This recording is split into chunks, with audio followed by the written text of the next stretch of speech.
tarde. José Manuel Vieira é Presidente da Câmara de Bombarral e foi Presidente da Junta durante 8 anos. Nestas eleições, recandidata-se pelo PSD. Boa tarde. Do ponto de vista pessoal, que análise faz do desenvolvimento do Conselho na última década? A última década para o Conselho de Bombarral não tem sido uma década muito progressiva, uma década no caminho de um desenvolvimento sério, muito por força de todos os constrangimentos que são conhecidos. Se recuarmos um pouco na história do Conselho, sabemos bem que o Conselho foi muito forte em termos de atividades económicas, nomeadamente atividades ligadas à agricultura e que iriam também alimentando durante décadas, ou foram alimentando durante décadas, algumas metalúrgicas, algumas atividades que aqui foram sendo executadas, como a tanoaria, a cestiaria, enfim, o Bombarral foi, digamos assim, o concelho mais sustentável do Oeste, porque aqui atraía toda a gente que precisava de todos estes utensílios e que frequentava as nossas grandes feiras e que, inclusivamente, fazia grandes negócios aqui connosco relativamente aos vinhos que aqui produzíamos e às frutas que sempre produzimos. E na última década? Na última década, por impreparação de décadas atrás do próprio Conselho, o que acontece é que, efetivamente, houve aqui um turbilhão, digamos assim, de confusão e de problemas para a estrutura empresarial e económica do Conselho. O Conselho esteve sempre preparado para trabalhar em determinado sentido, e esse sentido era único e exclusivamente a agricultura, havia os serviços e havia, ainda hoje há naturalmente, também a parte do funcionalismo público. Ora, como todas estas áreas têm vindo a ser afetadas, o que acontece é que o Bombarral ressentiu-se imenso com isso e, não estando, digamos assim, apetrechado para proporcionar outros empregos, outra empregabilidade, outras atividades, o Bombarral limitou-se muito na última década à produção do vinho em qualidade, muito menos quantidade do que no passado, e da pera rocha, essa sim, em grande, mas mesmo muito grande quantidade e igualmente também qualidade. Mas relativamente à indústria, relativamente a outras eventuais ofertas de trabalho, o Bombarral não está, nem estava preparado na altura, e é esse o caminho que vamos ter que trilhar, porque, de facto, há aqui uma descompensação muito grande. Precisamos de emprego, precisamos de recuperar muito mais, mas temos que ter uma estratégia que consiga dar seguimento àquilo que temos vindo a fazer, que é exatamente a implantação de empresas para que, efetivamente, o emprego aumente aqui no Bombarral e consiga atrair os nossos jovens à sua terra. Referiu a situação difícil que o país atravessa. A Administração Central tem tomado, nos últimos anos, decisões que prejudicam a vida do Conselho. O que lhe pergunto é se revê na atuação do Governo e se tem receio de que o PSD fique prejudicado nestas eleições autárquicas. Naturalmente que temos aqui um grande partido, o Partido Social Democrata, em duas situações absolutamente distintas. O PSD Governo e o PSD Autarquia e representante da autarquia local.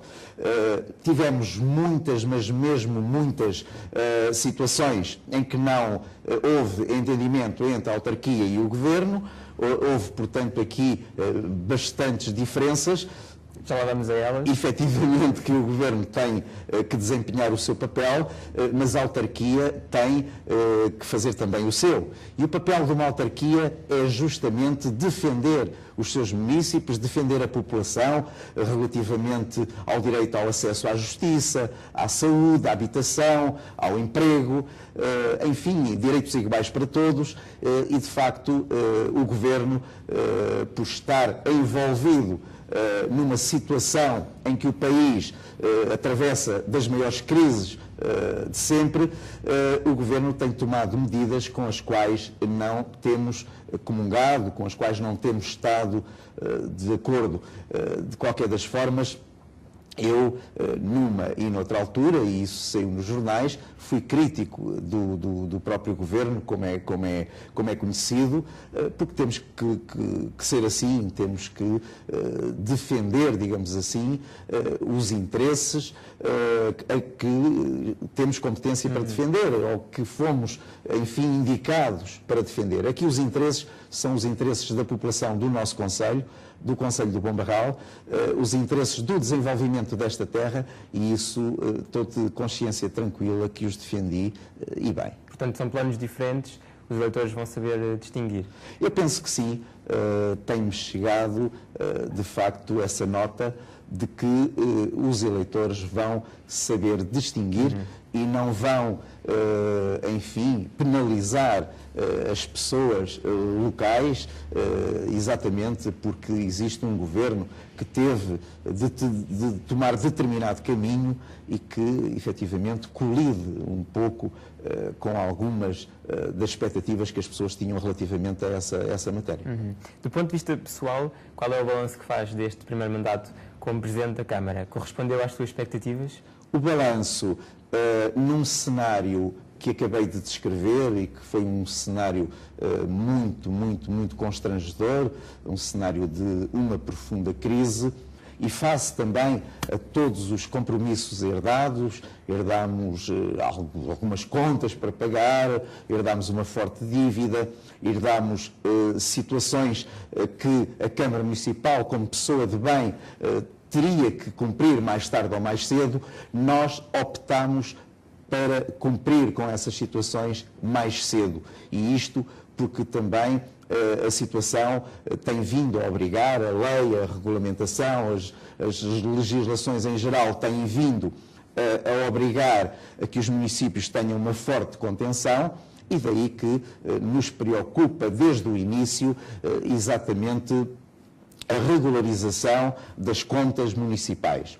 As contas estavam muito estrambulhadas, digamos assim, estavam com, enfim, um volume incomportável e, de facto, nós o que temos vindo a fazer é exatamente regularizar a situação financeira, e temos feito com êxito, o que não tem sido, digamos assim, fácil, na justa medida em que abraçamos o maior volume de obras em termos de montantes que alguma vez o município abraçou. Eu recordo que, para além de outras obras, como o Parque de Merendas do Pó ou o Largo do Sintrão, estas no âmbito do PRODER, nós executamos obras como a Entrada Sul e obras como o Centro Escolar, a primeira na ordem dos 2 milhões de euros, a segunda 4 milhões de euros, e, portanto, houve aqui um peso, se bem que comparticipado, mas houve aqui um peso enorme sobre um município que teve de pagar a horas e não pôde recorrer à banca. Portanto, digamos que o jogo mudou completamente. As coisas tornaram-se muito mais complicadas e muito mais difíceis, e por isso toda esta contenção que nós temos vindo a fazer em alguns setores, como o setor do apoio às coletividades, em que tem havido alguma contenção, mas tem havido também o apoio possível, deriva de todo esse compromisso. Esta situação de contenção, mesmo a nível da rede viária, alguns problemas que tivemos nas regularizações dos pisos, deriva exatamente de um forte compromisso que nós tínhamos e que conseguimos vencer. Ora, vencendo este compromisso, estamos naturalmente em condições de avançar com aquilo que os bombarralenses mais precisam e mais reclamam. É exatamente a regularização dos pisos, a construção de passeios que em décadas nunca foram construídos, mais jardins, mais espaços verdes, mais espaços para as crianças, enfim, são essas situações que efetivamente vamos poder comprometer-nos a fazer, justamente porque estamos num período em que vamos largar mais aquela ideia das infraestruturas e vamos pensar mais nas pessoas. Mas falou na situação financeira, é conhecida a difícil situação em que a autarquia se encontra. Quando chegou ao município, qual é que era a real situação financeira? A situação era incomportável.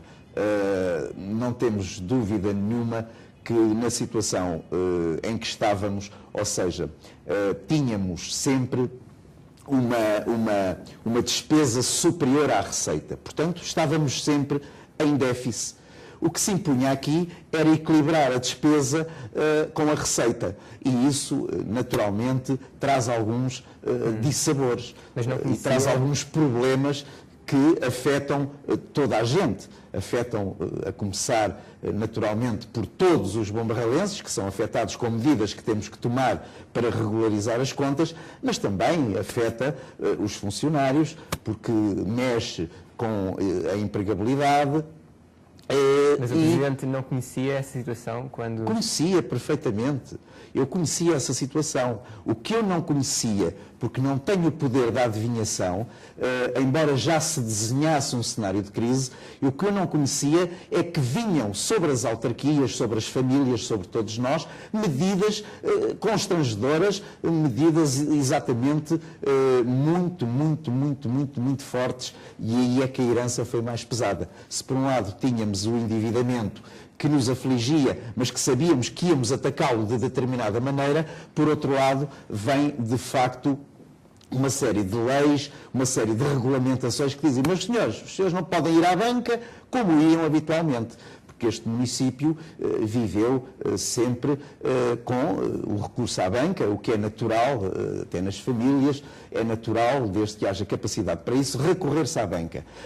O problema é que sempre havia capacidade. O município podia estar extremamente endividado, que nada na lei das finanças locais o impedia, digamos assim, de se estender relativamente ao endividamento perante a banca. Aqui o cenário deparou-se absolutamente diferente, deixámos de ter a possibilidade de recorrer sistematicamente à banca e, portanto, naturalmente, isto é como quem dorme e tapa os pés, destapando, enfim, o corpo. Depois tem frio, tapa o corpo, destapa os pés. Andamos aqui um pouco nesta situação do cobertor ser pequeno para tapar o corpo todo. E aqui passa-se exatamente a mesma coisa.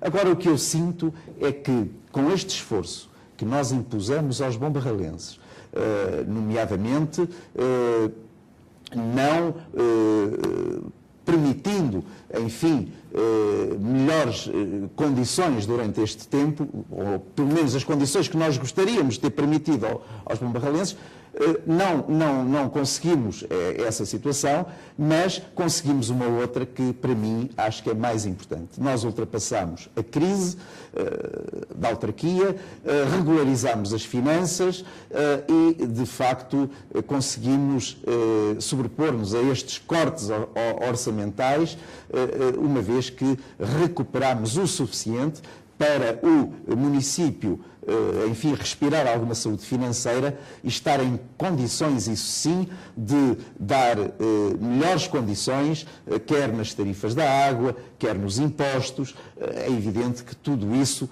vai tendo agora a possibilidade de ser retificado e fizemos-lo há bem pouco tempo com uma baixa significativa de impostos, IMI, derrama e IRS, que seguramente vai permitir um desafogo às famílias bombarralenses, mas vai permitir também que as empresas nos encarem com outros olhos. Relativamente às empresas, temos tido sinais muito positivos. Ainda ontem acabei por assinar um contrato de cedência de um terreno a uma grande empresa do Oeste que aqui se instala e que vai proporcionar um número de empregados muito significativo.